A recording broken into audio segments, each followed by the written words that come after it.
Committee on Foreign Affairs will come to order. I ask that everybody in the room, regardless of your position, please rise, join me in reciting the Pledge of Allegiance.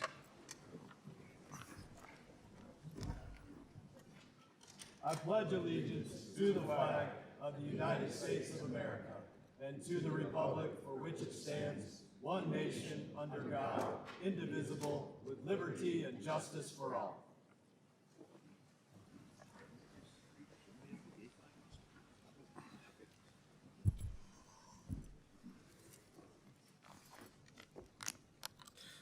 The purpose of today's hearing is to discuss the misuse of public trust through USAID's woke programming and explore ideas for reorganization to promote a stronger, better, and more prosperous United States.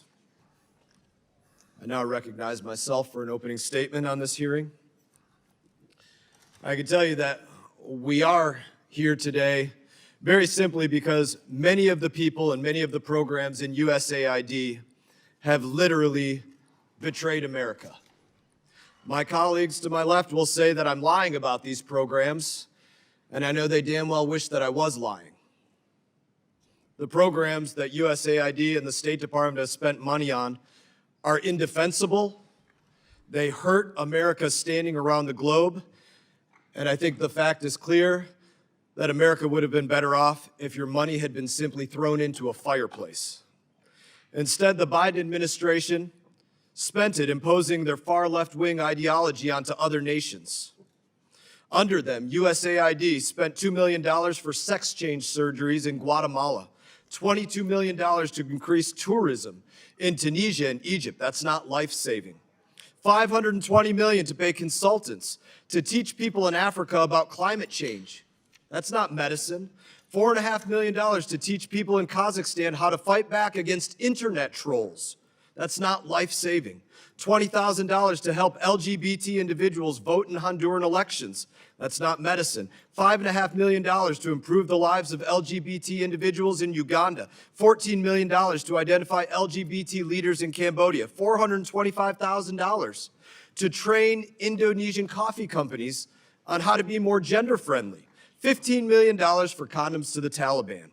And I have pages and pages more. That's not diplomacy. It's a slap in the face to every American who got up this morning and went to work.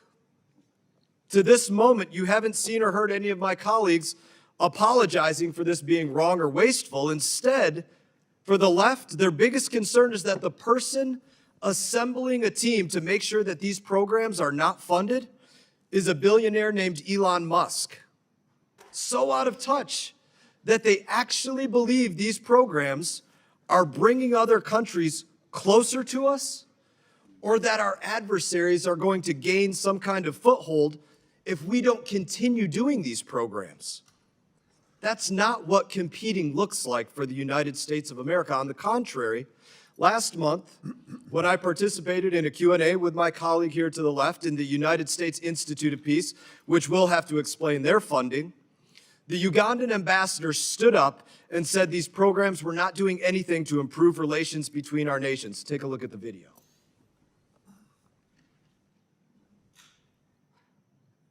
Maybe we'll get some audio on it.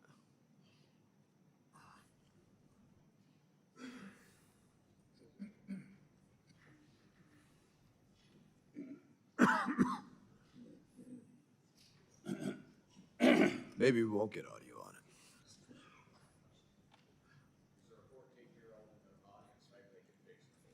it. Or a 19-year-old, Mr. Burchett. Thank you. Maybe we won't do this video. But I have the video that shows exactly what the Ugandan ambassador was saying. And they were thanking us for not continuing these programs. That's what took place. And that's just one of the countless ambassadors that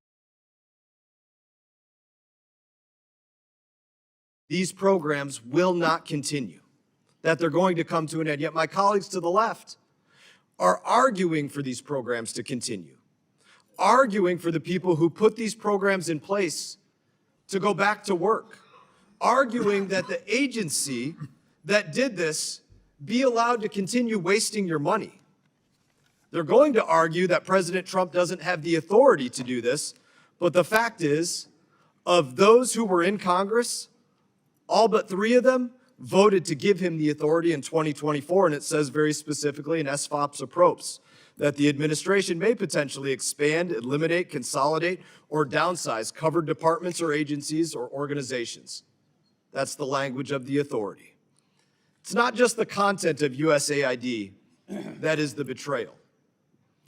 It's the larceny that USAID has conducted. Crooked NGOs around Washington, D.C., swindling American taxpayers out of their money. A recent audit found that USAID's implementing partners were using upwards of 50% of their grants for overhead costs, not life-saving measures. The administration has said that the aid pause is temporary, and they have proven it. The recipients of USAID programs, they can apply for a waiver. I have a list with me. Many have applied, many have been denied, and some have received waivers that actually proved their work was life-saving. Let me give a warning to my colleagues. It will be short-sighted of you if you turn a blind eye to USAID's betrayal and more broadly the betrayal within the State Department. Because we are going to bring in the people who put these programs in place. We are going to show to the American people exactly what they were doing. The videos, the documents, the everything, they are going to see it. Like $25,000 for a drag show seminar for Venezuelan migrants in Ecuador, and we are going to show you that video.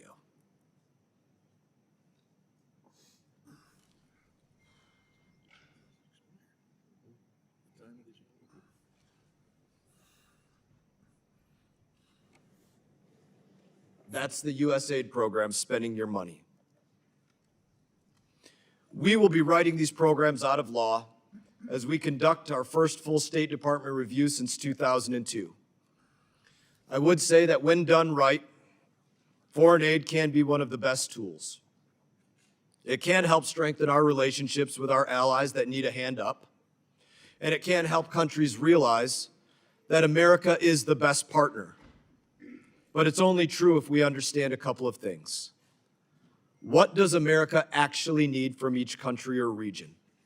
What does that country or region actually want from the United States of America? Because it's not these things. And it's only fair to Americans if we can prove that a dollar is better spent going abroad than staying in the pocket of an American who is right now hustling and grinding it out at work. And I now recognize my colleague, Ranking Member Gregory Meeks. I want to welcome our